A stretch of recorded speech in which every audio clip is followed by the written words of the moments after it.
Righty. Thank you very much, Chairwoman McCollum. And also I want to thank Ranking Member Calvert for holding this very important hearing.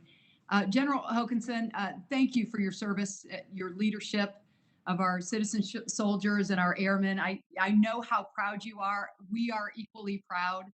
And as you noted in your opening testimony and answers today, the effectiveness and the efficiency of our National Guard depends greatly on their flexibility, on logistics, on transportation. And you know that I'm also proud to represent the great airmen of the 182nd Airlift Wing in Peoria. We've talked about that many times.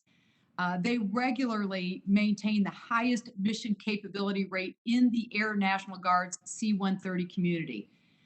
They're doing this with Vietnam era aircraft, yet they are, to the motto, always ready and always there, providing tactical air mobility when we need them, whether it's for homeland or overseas operations.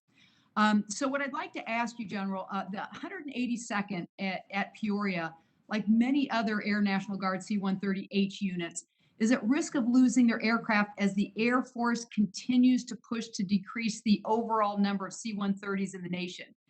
So wondering, does it make sense to you to decrease our tactical airlift capabilities? That's question one, and 1B of that would be, how would this affect your ability to respond to homeland emergencies while also providing airlift for federal missions overseas? Congresswoman, thank you for that question. And so when I look at the number of C-130 wings, in fact, I would really look at all of our flying squadrons in the Air National Guard. I think it's absolutely important that we retain every single one of those flying squadrons because of what they bring for our nation. And one of the concerns I do have is when you look at the mobility capabilities study that's done annually, when they look at that, they oftentimes don't take into account the domestic use or domestic operations that our C-130s particularly do. And if you look at last year, there was over 600 missions done by 75 different aircraft in 16 different states. And when you don't account for that, I think it gives you a different picture that would make you think that you could reduce that capability. But when we look at the fact that the homeland is no longer a sanctuary and is an area that we need to be very concerned about any future operations, we need to account for that and make sure that we have the capabilities resident within the nation to respond to those. General, how important is the 182nd in Peoria to when you look at the domestic missions and the C-130Hs? Can you talk specifically to that? Well, ma'am, if you look at, and I'll just use the DC mission as an example, we were able to bring 26,000 guardsmen here in less than 2 weeks, and 14 or just under 14,000 of them were transported by Air National Guard aircraft. And had we not had the ability to draw on those aircraft literally at no notice, it would have really compounded the time frame it would have taken us to get everybody here. But ma'am, those are absolutely critical to all of our communities and everything that we do. And not only that, but also to our warfight overseas, the tactical capability that they provide, which is the reason we have them in the National Guard, is critical to our nation's defense.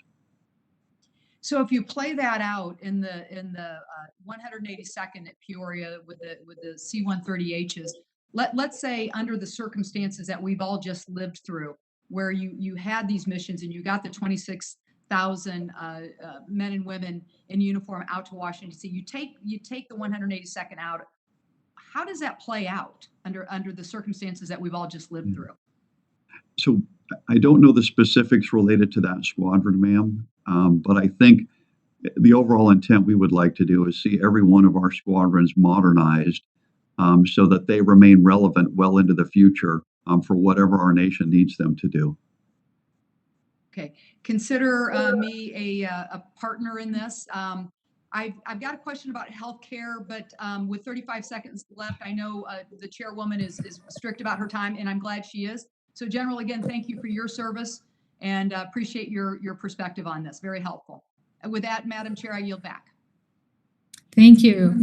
Thank you, Ms. Bustos. And Minnesota and Illinois National Guard delivered people on time. Mr. Coleman and Ms. Kirkpatrick. Very much, Madam Chair. Following my good friend from Illinois, I'd be remiss not to say we serve on this committee and on the Labor Age Committee together.